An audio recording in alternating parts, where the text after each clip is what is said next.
Here is how ridiculous everything has gotten in 2020.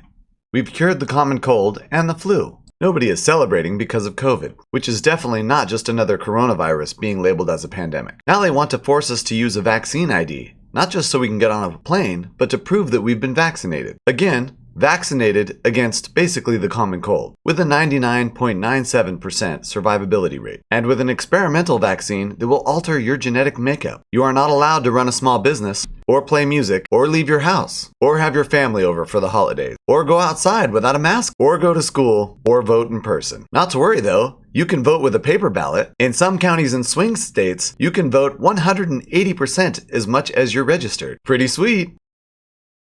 Did I mention our election software is basically using the exact same software as Venezuela? The DNC and RNC have been rigging primaries for years, like against Ron Paul or Bernie Sanders, and actual elections in the exact same manner as Hugo Chavez, using the same software and the same algorithms. It's mathematically provable. Never mind the fact that Hunter Biden, Joe Biden's son, left a laptop at a repair shop that proved that both he and Biden Sr. were collecting massive payments from the Chinese government. And on the other side, never mind that Trump never pardoned Assange, or Snowden, or Seth Rich, or released the JFK files that are over 50 years old. Bezos, Gates, and Musk are richer than ever. Everyone else is relying on emergency welfare checks from the government. The media is now calling elections, rather than allowing the Electoral College to meet and vote. Never mind that the elections are obviously rigged, like massively rigged. I think it's funny when a Bernie bro tries to tell me the election isn't rigged because they prefer Biden. You are still pissed about the rigged primaries, and yet you refuse to acknowledge the massive fraud that went on during the actual election? You watched this exact same play against Bernie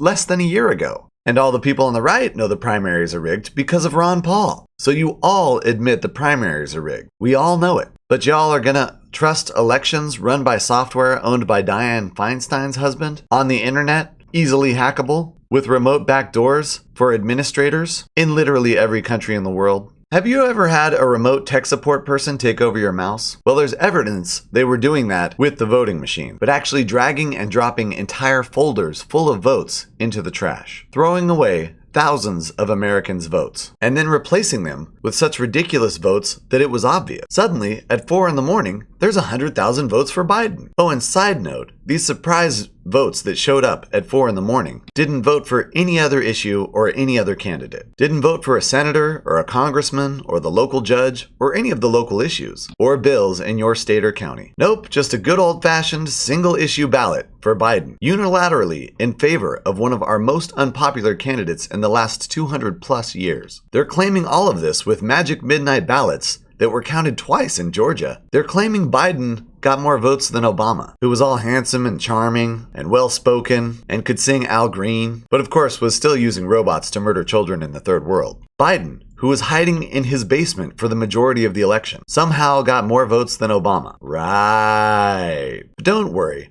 I'm sure that whenever you drag and drop whatever folders you want wherever you want, counting them twice is really going to make extra sure that there was no electoral fraud. Never mind poll workers and election workers in several states claiming they were locked out of polling stations, not allowed to observe the actual counting, and in some cases physically assaulted. No, it's fine. This election is fine.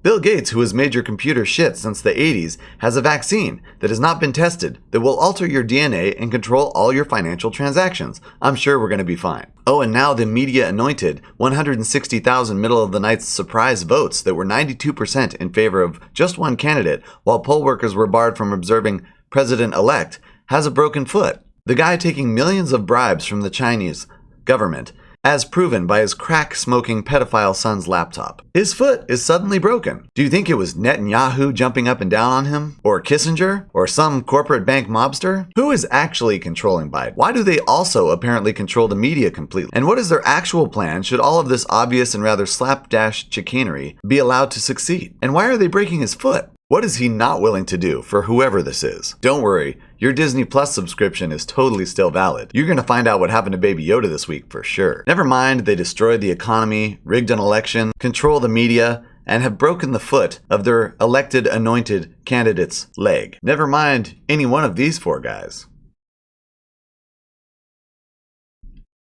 Or the fact that piles of bricks magically appeared at riot sites after obviously staged media events. No, never mind the millions of mothers who claim their children were damaged by vaccines either. There's just a massive epidemic of ignorant hillbillies that are totally not the canary in the coal mine for the horrendous rise of autism that has been devastating all of our youths for the last 20 years. No, it's definitely not the vaccines. Despite the CDC whistleblowers who were forced to testify because they could not live with their conscience. Never mind all that. Vax your kids. Lock them indoors. Feed them corporate television and high fructose corn syrup. Scream at each other for a while because they're not going to school and you're not going to work. Then make sure they only hear one carefully contrived and manufactured media narrative. Refuse to listen to any other evidence. Never anything ever. Don't listen to the actual scientists or doctors, or even just people who studied it their whole lives on the internet. Let's just go with whatever AP News and NPR puts out. Nothing wrong with the little government-run media, spewing an almost identical narrative as the corporate media. And I do mean spewing. I mean, I feel so enlightened when I hear such well-timed, perfectly edited musical jingles in between programs on NPR. How can I not be right? Never mind the only way to actually limit CO2 output, if that is what you care about, since you don't care about every administration in the last 30 years using robots to murder children in the third world, is nuclear. And never mind that there's a completely safe nuclear technology that is difficult to weaponize and gives abundant power extremely efficiently and cheaply, and reliably in a very small modular package, with the very cheapest nuclear fuel, abundantly available literally all over the planet. Never mind we instead went with the insanely dangerous and expensive and easier to weaponize technology, and then literally exported it all over the planet, because Nixon was from California,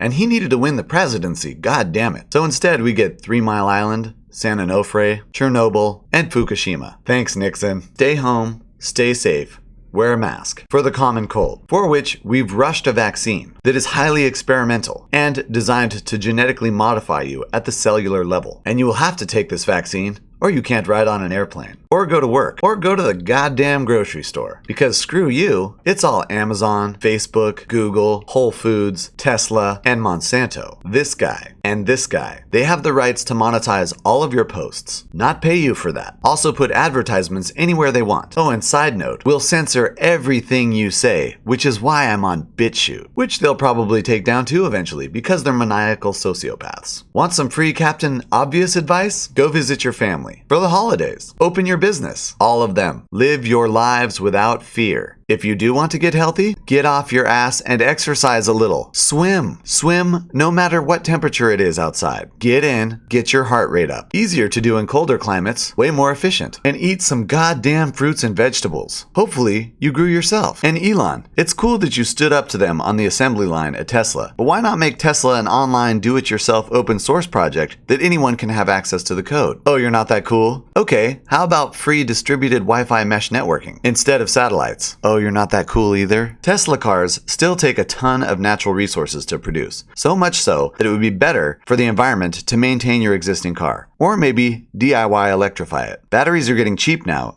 if you assemble them yourselves. We need to not only own our own data, we need to own the knowledge and tools to build anything that we need. If you're a drummer, you should have the means to 3D print your own drum set and have access to improving every aspect of the design and the code. You know what is cool and open source? FarmBot. Pretty cool. It's a robot that will automatically grow all your own vegetables and herbs and kill weeds and test the soil. Also, a lot of 3D printing technology is open source. We need drone mesh network high efficiency airships that provide blockchain encrypted personal data that nobody has access to except for yourself, unless you share it with them, on an open source, redundant supercomputer cluster made out of recycled Android phones. No, stand in line, slaves. Buy another slave-made iPhone where you can't even control which version of the software you're using, no matter which version worked best for you and your business. We could be in a utopia watering the desert with free fresh water and abundant, free, extremely safe, seriously safe, you guys, nuclear energy with almost free unlimited fuel, making a richer and more biodiverse ecosystem across all climate zones, utilizing autonomous, robotic permaculture drones. Your salad could have one tomato of 100 varietals of tomatoes. Literally every bite of tomato you take could be a different species of every other bite of tomato you have. All heirloom, packed with vitamins and nutrients. Or, pay for an Office 365 account from this psychopath. Whatever, it's a free country. Unless you want to go outside or speak online online, or not wear a face diaper that has absolutely no scientific basis according to hundreds and thousands of doctors now, or run your own business, or send your kids to school, or visit your parents, or invest in a home, or a car, or gold, or silver, or crypto, or vacant land, or any business that might actually turn a profit. Yeah, I'm thrilled about Bad Orange Man, and everybody who endorsed him, and his completely transparent refusal to pardon Edward Snowden, Julian Assange, Seth Rich, or Jeffrey Epstein. Oh, and let's definitely reseal the JFK files, even though it's been over 50 years already. Ironically, Donald Trump is probably so much better than quid pro Joe Biden, Burisma, China, and his not black ethnic woman who works for the prison industrial complex, likes to lock up African American men in particular, and also bar evidence that might have exonerated prisoners on death row. Actually, Bad Orange Man sounds pretty good now. I mean, he totally fired Kissinger. It took him 4 years, but come on, fam. He got around to it. Biden will probably rehire that psychopath vampire. One thing I am looking forward to, though, and that's the state legislatures overturning this obviously rigged election and having George Soros drop off a bunch more bricks in lower economic health districts after a staged media event so that criminals without any kind of reasonable employment history can smash a few windows. And I'm not being sarcastic here. If that is what the state legislatures do, and if they are not completely and insanely corrupt must do, then the Soros forces and a few agent provocateurs will be out in full force. But that's much better than the alternative, which is that millions of very American, very angry, and very armed citizens will know that this election is rigged, refuse to comply with the fascist Biden edicts, and I can tell you where this leads very quickly: all-out civil war. I will open my barbershop, and if the cops come in without a warrant, they will be shot, and a jury of my peers will acquit me. That is the attitude every American should have now, even if at some point they were stupid enough to think that Trump was going to save them. If only because the only alternative to Trump offered by the corporate media was the worst option possible. Literally the worst option possible. And don't defend Bernie Sanders. You sound like a cuck. He sold you out hard, twice, to this psychopath and this completely sellout loser. And Amazon, Apple, Citibank, and Monsanto get bigger and make more money than ever because they don't care if you pick Hillary or Trump. They don't care if you pick Trump or Biden. They own them both. And if they don't own the candidate, they don't get on TV or on Twitter or on Facebook or on YouTube or in movies or TV or magazines or newspapers, or even Craigslist has a paywall now. What the hell? They have machines now that can drag and drop folders of thousands of votes. They use them to rig the primaries against the guys you wanted. They use them to rig the actual election now too for some reason. I have no idea why, or why Biden has a broken leg. But I know that if you are armed and you let this prison industrial complex slave labor tyrant take over through a fraudulent election and subvert our constitutional republic, you will get exactly what you deserve, and this country will be way worse than it is now. We need to lock up less people and have active and cost-effective programs that help people cheaply grow their own food. And if they need to pitch a tent there when they are down on their luck, then that should be fine too, because we have to do something about the homeless problem. And having them beg outside of Walmart is not helping anything. It's just contributing to the giant continent of plastic garbage floating in the Pacific Ocean. We need to be able to 3D print our own carbon nanotube based photovoltaics, and we need the source code and an easy to follow PDF. Hey Elon, why won't you open source full self-driving? New railroad barons, same as the old railroad barons. They just have cooler leather jackets and Cybertruck. Go back to your tent city, America. Go back and watch TV on your cell phone while you pay 7 different giant corporations to make you stupid and fat. Maybe some of you crazy, ignorant, autistic retards did vote for Kamala. Hard for me to imagine. But let's have a real election with paper ballots where both sides get to count. You know, like we did in high school. In fact, let's do it at the local high school. Let's make high school kids do the counting and get credit for it. Let's have cameras everywhere, and let's make sure everyone gets the day off work. If there's still evidence of fraud, then maybe we figure out how to set up some kind of blockchain ledger to track paper ballots. No election on the internet is real. Y'all should know that by now. And this last election, it was 100% not real. None of it. The media lied from the very beginning. You never had any chance at a candidate you wanted from day one. All the candidates they offered work for them. Every one of them. And you know it. And they just drag your vote. Oh, shit, did I double click that? Hold on. Over here. Into the trash.